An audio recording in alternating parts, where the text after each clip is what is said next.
on est à Nice, à Pessicard, dans un endroit un peu particulier.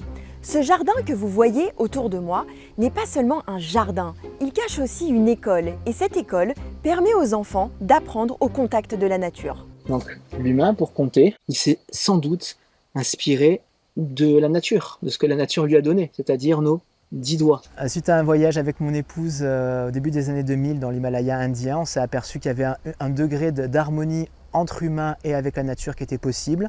En 2015, on a formalisé un projet d'école. Ce lieu nous a été proposé.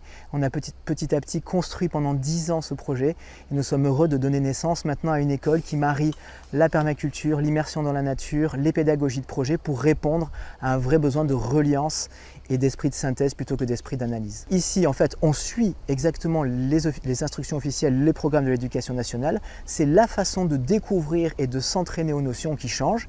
On le fait par le biais de projets concrets et de situations concrètes où l'enfant est invité à devenir un régénérateur de l'écosystème et où pour ça, il va avoir besoin des maths, du français, de la géographie, des sciences, de l'art et il va comprendre le sens profond de tous ces apprentissages.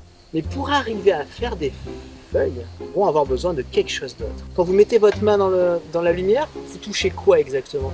Des ondes. Cette onde-là, elle est particulière. On la comprend mieux quand elle passe au travers des gouttes d'eau. Ça vous fait un L'arc-en-ciel. Il n'y a pas d'environnement plus favorable à la stimulation et aux capacités cognitives d'un enfant que la nature. Être dans la nature, c'est baisser directement son taux de cortisol, c'est privilégier la sérotonine et l'endorphine par rapport à l'adrénaline et à la dopamine. Donc on a des enfants qui prennent le temps à nouveau, qui arrivent de nouveau à se concentrer.